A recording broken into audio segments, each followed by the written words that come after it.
Frères et sœurs, dans le nom tout-puissant de Jésus-Christ de Nazareth, shalom, shalom. Nous bénissons le Seigneur qui par son Saint-Esprit vient encore nous parler en ce jour. L'Esprit du Seigneur nous conduit dans le texte d'Ésaïe au chapitre 55 et nous allons jeter particulièrement les regards dans les versets 8 à 11. Il y est écrit: Car mes pensées ne sont pas vos pensées, et vos voix ne sont pas mes voix, dit l'Éternel. Autant les cieux sont élevés au-dessus de la terre, autant mes voix sont élevées au-dessus de vos voix, et mes pensées au-dessus de vos pensées. Comme la pluie et la neige descendent des cieux et n'y retournent pas sans avoir arrosé, fécondé la terre et fait germer les plantes, sans avoir donné de la semence au semeur et du pain à celui qui mange, ainsi en est-il de ma parole qui sort de ma bouche. Elle ne retourne point à moi sans effet, sans avoir exécuté ma volonté et accompli mes desseins. Ce texte nous permet de pouvoir introduire le thème de notre enseignement de ce matin, qui a pour thème « Quand l'échec apparent devient une grande victoire par la main de Dieu ». Dans la sagesse divine, ce qui semble parfois être un échec flagrant aux yeux des hommes peut souvent être le fondement d'une victoire éclatante. Dieu utilise parfois les situations les plus sombres pour accomplir ses plus grands desseins. Et ce principe est clairement illustré à travers plusieurs récits bibliques. Nous avons un premier exemple. Le premier exemple justement que nous allons citer dans cette histoire, c'est celui de Joseph. Pour remonter un peu, nous allons citer comme premier exemple l'exemple de Joseph. Joseph est d'abord, dans le contexte, Joseph a été vendu par ses propres frères et emprisonné à tort. La vie de Joseph semblait être marquée par l'injustice et l'échec. Il a fait un songe et dans le songe, il se voyait être le premier de tous ses frères. Et au lieu de cela, il se retrouve plutôt esclave en Égypte, le dernier de ses frères. Il travaille bien, son maître veut faire de lui le maître de sa maison. À cause d'une injustice avec son épouse, il se retrouve plutôt en prison. Jusque-là, tous ses choix semblaient s'être soldés par des échecs flagrants. Mais Dieu va utiliser ces épreuves pour l'élever en tant que gouverneur dans le pays d'Égypte. Et c'est ce qui va permettre ainsi à Joseph de pouvoir sauver sa famille et de nombreuses autres nations au travers justement de sa position, de cette position que le Seigneur va permettre qu'il ait en Égypte. Cela va nous donner de comprendre une chose, que même les trahisons et les injustices peuvent être transformées en instruments de gloire et de bénédiction. Tout a commencé par la trahison de ses frères, les injustices de Potiphar et de son épouse, mais Dieu va transformer tout cela et va en faire un instrument de gloire et de bénédiction. Si nous regardons à Moïse, après avoir tué un Égyptien, Moïse s'est enfui dans le désert. Nous savons qu'en réalité, lorsque Moïse vient tuer cet Égyptien, c'est parce qu'il a à cœur de vouloir sauver son peuple, qu'il voit souffrir. C'est ce qui va l'amener à tuer cet Égyptien, qu'il voit justement martyriser un des enfants de son peuple. Lors de sa fuite de l'Égypte, apparemment, il était disqualifié pour la mission de délivrance. Parce que son peuple se trouvait en Égypte, et lui, ayant tué un Égyptien, prenant la fuite de l'Égypte, il n'était plus qualifié pour la mission de délivrance dans la vision humaine. Parce que, humainement parlant, Moïse aurait pu délivrer facilement ses frères s'il avait été établi pharaon d'Égypte. Ça aurait été la voie la plus sûre. Tous les hommes auraient pensé certainement de cette façon-là en se disant bon, ok, Dieu m'a sauvé pour que je puisse sauver mon peuple. Et si Dieu m'a sauvé pour que je puisse sauver mon peuple, et qu'il a voulu que j'entre dans la maison de Pharaon, certainement Dieu veut que je devienne Pharaon. Donc, je vais m'atteler à travailler pour que je puisse être Pharaon en Égypte. Et ainsi, dès que je deviens Pharaon d'Égypte, je délivre mon peuple. Sauf qu'en étant Pharaon en Égypte, Moïse allait devoir faire beaucoup de compromis. Moïse allait entrer dans la compromission et se retrouver même en train de faire des choses qu'il ne devait pas faire, sous prétexte qu'il est en train d'accomplir la mission de Dieu. Mais ce n'était pas ça la volonté de notre Seigneur. Ce n'était pas comme ça que le Seigneur avait prévu. Les hommes seraient certainement passés comme ça. D'ailleurs, s'il avait eu des conseillers, ces conseillers lui auraient certainement dit: Moïse, tu veux délivrer le peuple d'Israël, tu es bien positionné, tu es bien parti pour être Pharaon. Accepte d'être Pharaon, fais tout pour devenir le Pharaon d'Égypte, et dès que tu es Pharaon d'Égypte, tu pourras libérer ton peuple. Ça, c'est la voie humaine. Mais ce n'est pas cette voie-là que le Seigneur va utiliser. Pourtant, c'est la voie qui semble la plus simple et la plus facile. Et elle est même certaine. C'est-à-dire que si Moïse devient Pharaon en Égypte, il a la capacité, la possibilité de libérer le peuple d'Israël de la meilleure des façons. Sauf que ce n'était pas la meilleure des façons pour Dieu. La meilleure des façons pour Dieu, elle va commencer par la fuite en Égypte. Il s'enfuit et va dans le désert. Il va passer 40 ans hors d'Égypte. Après avoir traversé le désert, il se retrouve à Madian, il va fonder une famille, il va se retrouver en exil là-bas. Et après 40 ans, c'est-à-dire Dieu ne va pas attendre un jour, il ne va pas attendre une semaine, il va attendre 40 ans. C'est après 40 ans qu'il va revenir le chercher pour lui dire: maintenant, je veux que tu ailles délivrer mon peuple qui se trouve en Égypte. On se rend compte ici que la voie que le Seigneur choisit n'est pas la plus simple. Et qu'est-ce que répond Moïse? Moïse dit: qui suis-je pour aller en Égypte affronter Pharaon? Parce que Moïse savait exactement ce que signifiait d'être un Pharaon. Mais qui suis-je pour aller en Égypte affronter Pharaon et vous dire que je viens libérer le peuple de Dieu? Mais le Seigneur va le rassurer, va lui dire: va, c'est moi qui t'envoie. Après beaucoup de résistance, finalement, il va accepter, il va prendre le départ pour l'Égypte. Et ce qui va se passer, c'est que c'est Dieu maintenant qui va agir à sa manière à lui.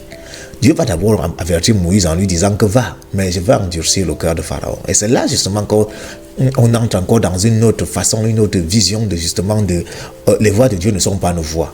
Parce que la parole de Dieu nous dit que Dieu tient le cœur de tous les hommes entre ses mains.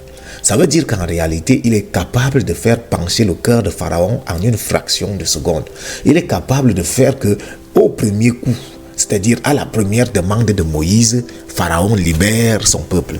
Mais ce n'est pas ce qu'il fait. Il dit à Moïse: va, tu vas aller demander les choses à Pharaon, c'est moi qui t'envoie, mais je vais endurcir son cœur.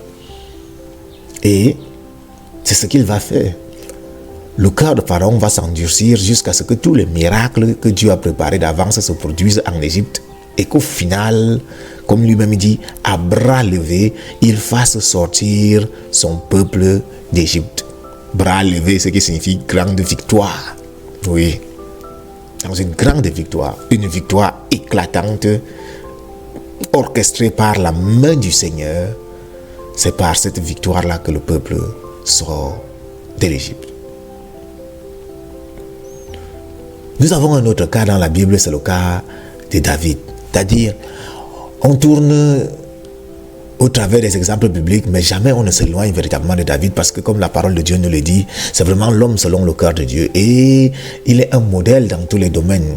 Dans tous les exemples que nous pouvons prendre dans la Bible, il est difficile de prendre un exemple sur quelque chose qui a été fait dans la Bible et ne pas regarder à David. À la base, David n'est qu'un jeune berger. Et Dieu est en train de chercher celui qui va remplacer Saül. L'homme selon son cœur, celui qui va obéir. Et la première des choses que nous remarquons, c'est que lorsque le prophète Samuel arrive dans la maison du père de David, et que le prophète Samuel dit au père de David que Dieu l'a envoyé justement pour choisir un successeur à Saül parmi ses fils, que ce dernier devait rassembler ses fils pour que l'un d'eux devienne le successeur de Saül, ce que nous remarquons, c'est que le père de David n'a pas appelé David. Le père de David n'a pas appelé David. Il a rassemblé tous ses fils. Il les a fait tous passer devant Samuel, oubliant qu'il avait un autre. D'ailleurs, quand Samuel va lui dire, est-ce que tu n'as pas d'autres fils en dehors de ce que tu m'as montré ici? C'est ce que il va répondre, c'est que bon, il y a un autre, mais lui, il est berger. Ça veut dire que, aux yeux justement du père de David, David n'était pas qualifié pour pouvoir être le successeur de Saül. Vous voyez que au niveau, c'est-à-dire que dans la vision humaine ne voit jamais les choses telles que Dieu les voit. D'ailleurs, le Seigneur nous enseigne cela avec les yeux du prophète Samuel même. Parce que quand Samuel arrive, il regarde le premier fils d'Isaïe, père de David. Il dit, c'est certainement celui-ci. Parce qu'il a regardé à quoi? À la taille, il a regardé au physique, il s'est dit, voilà certainement celui que Dieu a choisi. Vous voyez que, et le Seigneur va lui répondre que Dieu ne regarde pas. Dieu ne regarde pas à l'apparence, mais lui regarde au cœur. Et c'est ça les voies de Dieu. Dieu ne regarde jamais à l'apparence. Ce que Dieu fait n'entre jamais dans la logique humaine. D'ailleurs, c'est pour ça que la parole de Dieu nous rappelle et nous dit que les voies de la sagesse de Dieu sont parfois folie pour l'homme. Elles sont folie pour l'homme. C'est-à-dire que tu prends un peuple que tu veux faire sortir d'Égypte et toi-même tu dis que il y a un chemin qui passe par le pays des Philistins. Ce chemin qui te permet d'aller très très rapidement de l'Égypte jusqu'à Canaan, tu le sais. Mais tu ne fais pas passer ce peuple-là par là pour les amener du côté où il n'y a même pas de chemin, pour les amener devant une mer, pour que c'est au travers de cette mer-là que tu ouvres la mer et tu les fais passer à pied sec. Quelque chose de totalement incompréhensible, quelque chose de totalement inimaginable. Mais c'est ça Dieu. Dieu fait ce qui est incompréhensible. Dieu fait toujours ce qui est inimaginable. C'est pour ça que lui-même il a pris la peine de nous préciser à l'avance que les voies que nous empruntons ne sont jamais ces voies. Les pensées que nous avons ne sont jamais ces pensées. La manière de faire, la manière d'agir que nous agissons ne sera jamais rien à voir avec la volonté de Dieu. Dieu, quand lui fait ces choses, c'est toujours d'une manière que nous, on n'a pas préparée, d'une manière dans laquelle on ne s'est jamais attendu. Ce que nous, on n'a pas pensé, c'est à ça que Dieu pense. Le chemin là où il n'y avait pas de chemin, c'est là que Dieu lui va passer. C'est ça la réalité de Dieu. Et c'est ce qui se passe maintenant. C'est-à-dire, le Seigneur veut choisir un successeur pour guider son peuple. Et c'est celui qui n'a pas été choisi, celui qui n'était pas qualifié, que Dieu lui l'a choisi. Celui qui n'était pas qualifié, c'était David, parce que son père même ne l'a pas appelé. Donc il n'était pas qualifié. Son père même savait que David ne pouvait pas être roi. Parce que si son père avait pensé que ça pouvait être lui le roi, il l'aurait fait appeler. Mais son père n'a pas pensé qu'il pouvait être roi. C'est pour ça que c'est celui-là que Dieu a choisi. Et c'est la réalité humaine. C'est-à-dire que ce que les hommes choisissent pour être les leaders, ce n'est pas toujours cela que le Seigneur lui choisit. Le Seigneur choisit ce qui est vil, ce qui est simple, là où l'homme ne poserait pas les regards. C'est pour ça que Ésaïe 53 nous met le contexte clair, que c'est lui qui va venir pour nous sauver. Il n'avait rien pour attirer les regards. C'est un point sur lequel nous reviendrons un peu plus tard. Mais regardons encore à cette histoire de David. Et justement, lorsque David arrive, le Seigneur dit à Samuel, oui, voilà celui que moi j'ai choisi. C'est celui-là que j'ai choisi pour être roi. Et il va être roi. Et lorsque David commence sa course en tant que roi, et directement, le Seigneur l'a déjà oint pour être roi. Et imaginez que vous avez déjà été oint pour être roi. Quelle doit être la direction que vous devez prendre? C'est celle justement du palais, et allez vous asseoir au palais. Mais au lieu de cela, David, c'est vrai qu'il va rapporter d'abord justement une grande victoire. Cette victoire va être en réalité juste un signe de Dieu pour lui montrer que je suis avec toi. Oui. Parce que David lui-même, quand il va affronter Goliath, il dit au nom du Dieu qui m'a sauvé de la patte de l'ours. C'est-à-dire que c'est le Dieu avec lequel je marche. Donc il y a ce signe-là que l'Esprit du Seigneur le garde et que l'Esprit du Seigneur marche avec lui. C'est pour ça qu'il va vaincre Goliath. Et maintenant, quand le Seigneur le prend, au lieu de le conduire directement s'asseoir au palais après qu'il ait été oint, parce que lorsque Saül a été oint, directement il a été établi, même si les gens n'étaient pas contents, mais il a été établi. Mais quand David, lui, est établi, il est oint roi, au lieu qu'on le conduise au palais pour qu'il remplace directement Saül, mais non, ce qui va commencer pour lui plutôt, c'est un chemin de souffrance. Le gars va partir jusqu'à devenir même un brigand. Il va devenir le chef d'un groupe de brigands. Imaginez, vous étiez à cette époque en Israël. Et comme vous avez parlé de David, en réalité, vous auriez connu David non pas comme un roi ou un oint de l'Éternel, mais lorsque vous auriez entendu parler de David, vous aurez entendu parler de David comme étant celui qui est un rebelle, un traître, celui qui voulait arracher la royauté de Saül, celui qui est poursuivi, celui qui est le gangster, qui arrache des choses aux gens, qui vole et qui braque partout et qui est à la tête d'un groupe de malfaiteurs. Ça, c'est ce que vous auriez entendu dire de David. Cependant, dans cette voie-là, David va arriver même jusqu'à chez ses ennemis. Il va arriver à aller servir ses ennemis, les Philistins. Il va même devenir un de leurs soldats. Même si dans sa grande sagesse, il ne va pas toujours agir selon ce que les Philistins vont lui demander, mais il va quand même se retrouver de ce côté-là. Mais cette marche-là, tout ce chemin-là, va simplement être pour lui un chemin d'apprentissage afin qu'il puisse comprendre et qu'il puisse apprendre à obéir à la volonté de Dieu. Donc vous voyez que le chemin que Dieu utilise, les chemins que Dieu utilise pour élever les hommes ne sont pas des chemins linéaires où tu montes directement un escalier un pas après l'autre. Non.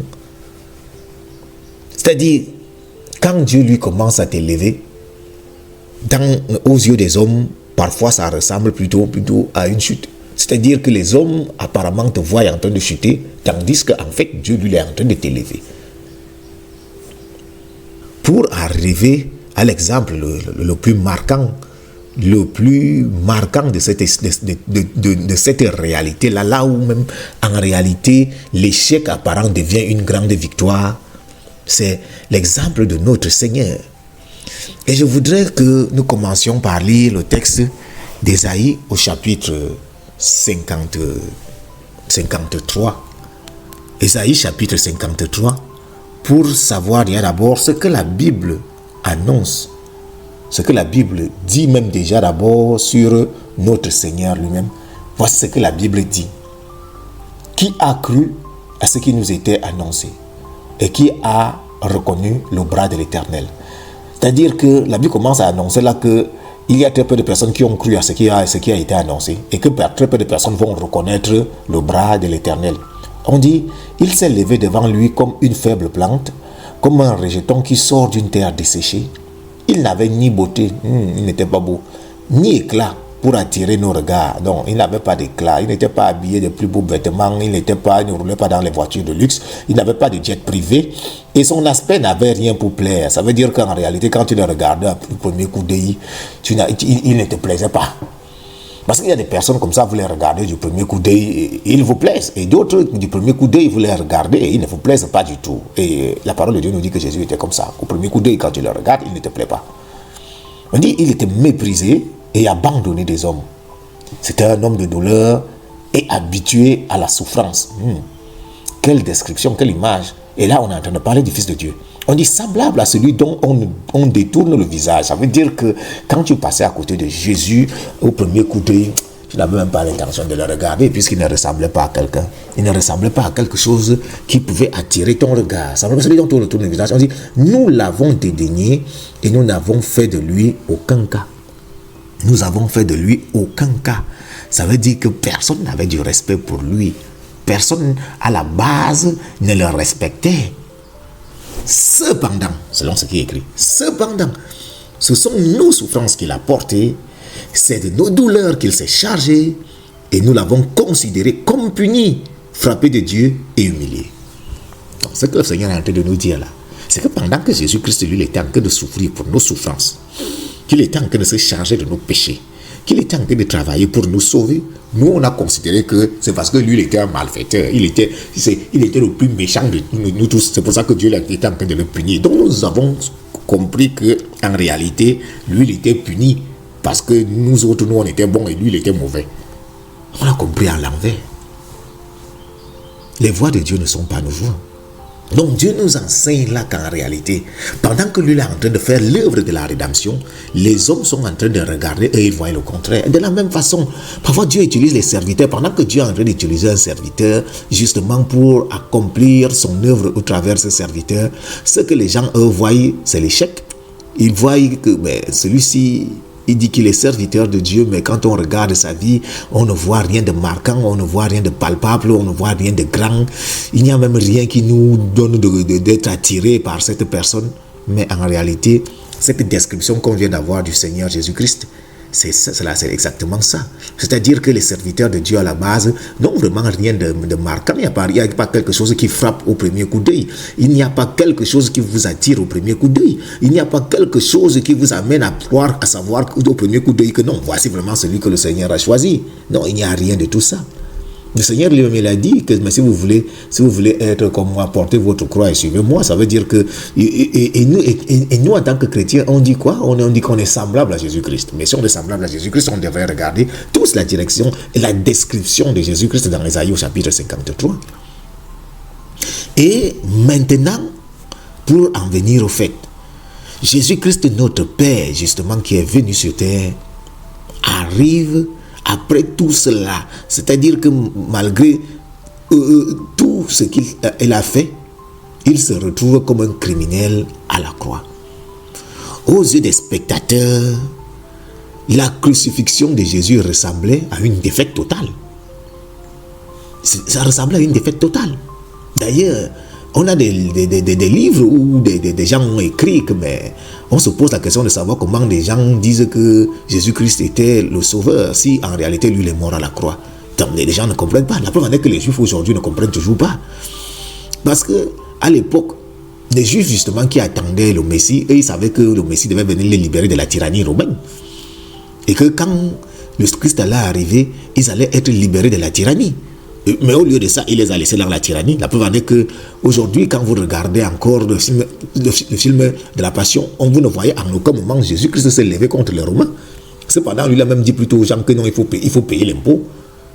Or, c'est même cet impôt-là que les gens ne voulaient même pas payer.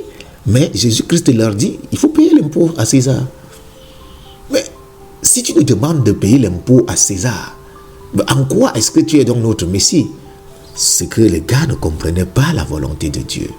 La volonté de Dieu n'était pas de délivrer les êtres humains d'un homme, parce que César n'était qu'un homme.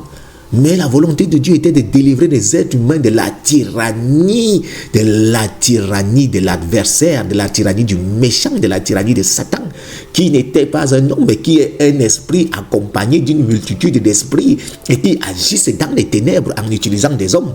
Et c'était de cette tyrannie-là que l'homme devait être libéré.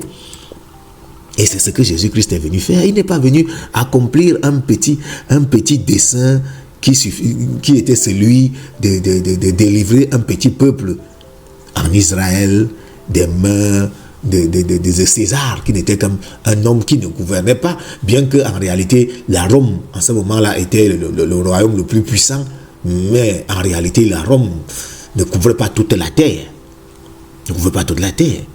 Mais Jésus-Christ n'est pas venu pour sauver seulement ces petits enfants d'Israël, il est venu pour sauver l'humanité.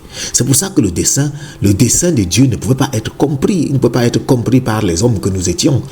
Et maintenant, comment faire pour sauver l'humanité? Non pas de la main d'un homme, non pas de César, non pas de Pharaon, mais comment faire pour sauver l'humanité, pour que nous puissions retrouver notre place dans le royaume des cieux? Il faut revenir au commencement et pour comprendre qu'en réalité, il faut sauver l'homme du péché. Et comment faire pour sauver l'homme du péché? La Bible nous dit à l'avance que ce n'est que par le sang que le péché peut être lavé. Donc, si Jésus-Christ est venu pour nous libérer du péché, pour nous sauver de la mort et de la tyrannie, il n'y a qu'une seule façon, une seule possibilité, une seule manière de le faire, c'est qu'il doit verser son sang. Parce qu'en réalité, le sang de l'agneau nous purifiait de nos péchés à l'époque pendant un temps. Mais pour que nous soyons sauvés éternellement, il faut un sang divin. Un sang divin. Et c'est ce sang divin-là qu'il est venu verser. En tant qu'homme, il est difficile de le comprendre. Parce que beaucoup d'entre nous, nous savons que si ça avait été nous les fils de Dieu, on ne serait pas venu pour mourir, on serait venu plutôt avec l'armée pour massacrer tout le monde. Mais non. En tant que fils de Dieu, on a vu Jésus-Christ, notre Père, se faire gifler par des hommes que lui, il a créés, se faire cracher dessus, se faire insulter. Nous tous, nous savons que nous hommes-là, nous tous qui sommes les hommes-là, on n'arrive pas à supporter les petites insultes qu'on nous fait au quotidien. On t'insulte un peu, le genre de colère qui monte dans ton cœur, que tu as envie de tuer tout le monde. Si on te gifle, c'est encore plus grave. Si on te crache dessus, donc là, tu ne peux pas supporter. Mais Jésus-Christ va supporter tout ça. Pour le bien, pour le salut de l'humanité, pour notre salut à tous, il va supporter tout ça. Alors que toi, tu te mets en colère, tu n'as même pas la force pour agir. Jésus-Christ, lui, avait toute la force possible pour agir. Il va même le dire que s'il le voulait, il dit à Pilate que s'il le veut, il n'a qu'à commander. Et des légions entières vont descendre maintenant là pour défendre sa cause. Mais il ne le fait pas. Il ne le fait pas. Oh, je dis et je le certifie que si ça avait été un homme simple comme nous autres, c'est-à-dire qu'on aurait même pu commencer à arpenter le chemin de la croix là, mais à un certain moment, on allait dire ras le bol. Allez, que l'armée descende et massacre moi tous ces gens-ci. Mais finalement, ce n'est pas ce que notre Père va faire. Lui, il va accepter d'aller mourir à la croix. D'ailleurs, que même ses disciples à l'époque n'ont pas compris. Parce qu'ils ne comprenaient pas comment le salut pouvait passer par la mort à la croix. Et Père les avait expliqué que maintenant vous ne pouvez pas comprendre, mais plus tard vous comprendrez. De la même façon, il y a beaucoup de choses que Dieu fait dans nos vies que nous ne comprenons pas. Parce que les chemins que Dieu parfois nous fait emprunter pour arriver à la gloire, pour arriver au salut, ce sont des chemins qu'on ne peut même pas comprendre. Ce sont des choses que parfois quand on regarde, on essaye de comprendre. Tellement on essaye de réfléchir sur le chemin même dans lequel Dieu veut nous conduire que finalement on y est perdu même parce qu'on ne comprend pas les voies de Dieu. On ne peut pas comprendre la pensée de Dieu. On ne peut même pas comprendre ce que notre Père fait, sa manière d'agir. C'est impossible de le comprendre. Mais ce que nous voyons, l'assurance, c'est que quand Jésus-Christ est à la croix là, il y a des hommes qui disaient, mais il a sauvé d'autres, qu'il se sauve lui-même maintenant. Qu'il se sauve lui-même maintenant. C'est qui ce pasteur qui prie pour que les gens deviennent riches alors que lui-même il est pauvre? C'est-à-dire c'est paradoxal. C'est-à-dire que c'est ça le paradoxe de Dieu. C'est-à-dire, vous voyez, Jean le Baptiste est venu, il a travaillé pour que les enfants de Dieu reviennent à Dieu. Et le gars vivait au désert, mangeant les sauterelles, pendant que les autres vivaient dans les... Là, d'abord, le Père il va faire cette illustration-là. Il dit que, mais qui êtes-vous allé voir dans le désert? Est-ce que c'était un homme vêtu de beaux vêtements? Est-ce que c'était... Parce que ceux qui sont vêtus de beaux vêtements, là, ils vivent dans les palais.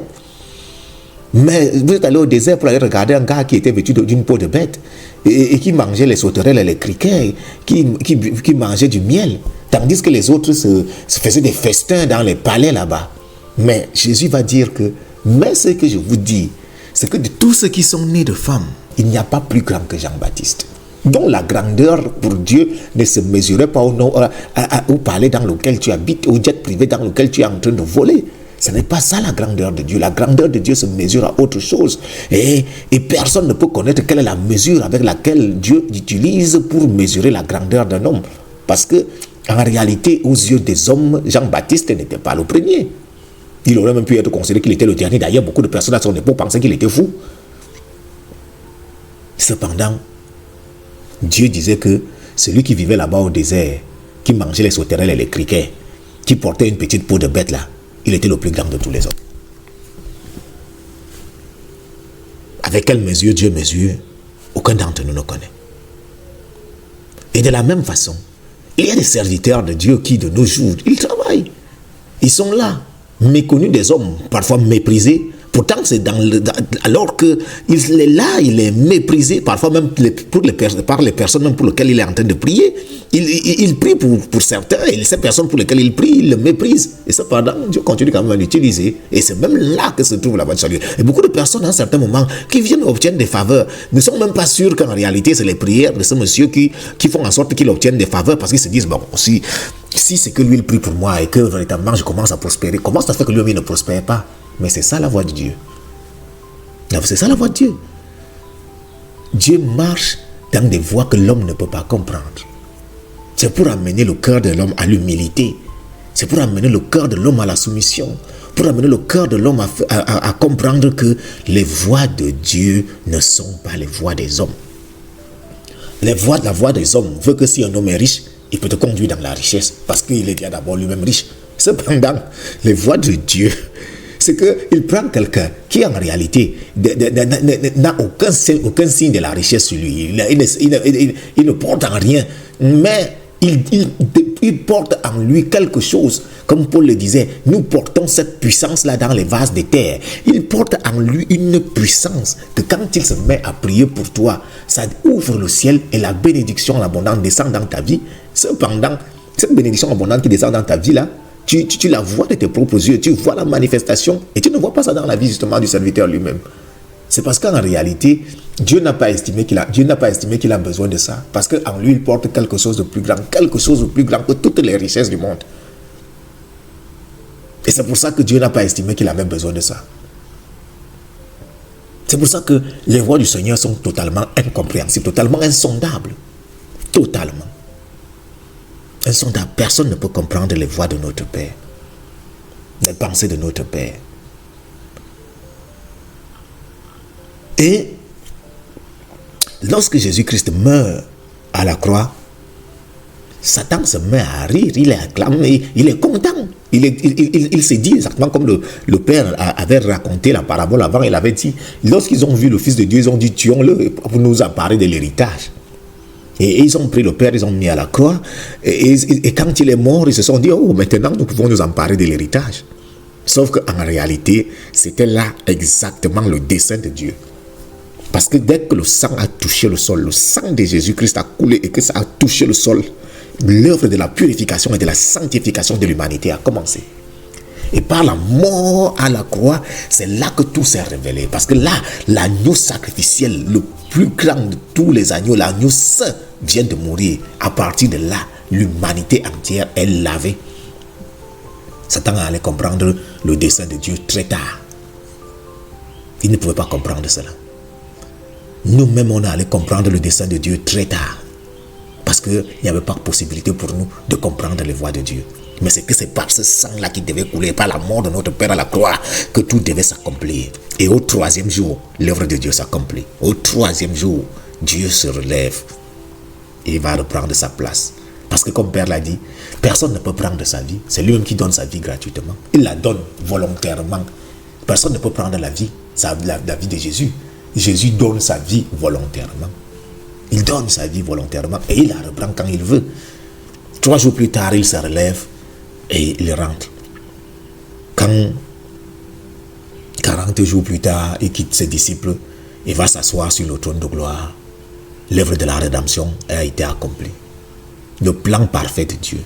Le plan parfait de Dieu passait par la mort. Et personne ne pouvait imaginer que ça devait être comme ça. Le plan parfait de Dieu dans ta vie passe par la mort de la chair et la résurrection. C'est ça le plan parfait de Dieu pour toi. Et si tu ne le comprends pas, tant que tu ne l'as pas compris, tu n'entreras pas dans le plan parfait de Dieu. Tu ne verras pas véritablement la gloire de Dieu se manifester dans ta vie. Tant que tu ne marches pas, tant que tu n'acceptes pas que le plan parfait de Dieu pour toi passe par la mort. C'est comme ça. Tu meurs et tu reviens à la vie. C'est ça que Père a dit. Il a dit à Nicodème dans Jean au chapitre 3, il a dit à Nicodème que nul ne peut entrer dans le royaume s'il n'est né de nouveau. Quand Nicodème a posé une question vitale, une question essentielle, une question que tout homme justement censé, comme docteur qu'il était, et il a posé une très bonne question. Comment on peut faire pour renaître? quand on est déjà vieux. Mais il faut comprendre que pour qu'il y ait renaissance, il y a d'abord mort. Donc la renaissance passe d'abord par la mort. Nous mourons par le baptême par immersion. C'est le premier pas dans ce processus qui nous mène et qui nous conduit à la renaissance. Parce que le baptême par immersion en lui-même n'est pas la renaissance de manière totale et complète. Mais le baptême par immersion, c'est l'engagement d'une bonne conscience. Et cet engagement d'une bonne conscience est le premier pas que nous faisons vers la renaissance. Parce que la renaissance en elle-même se produit au moment où le Saint-Esprit vient et qu'il vienne habiter en toi et qu'il vienne changer ta nature. Qui fait que tu passes de la nature humaine à une nature céleste. C'est ça la véritable renaissance.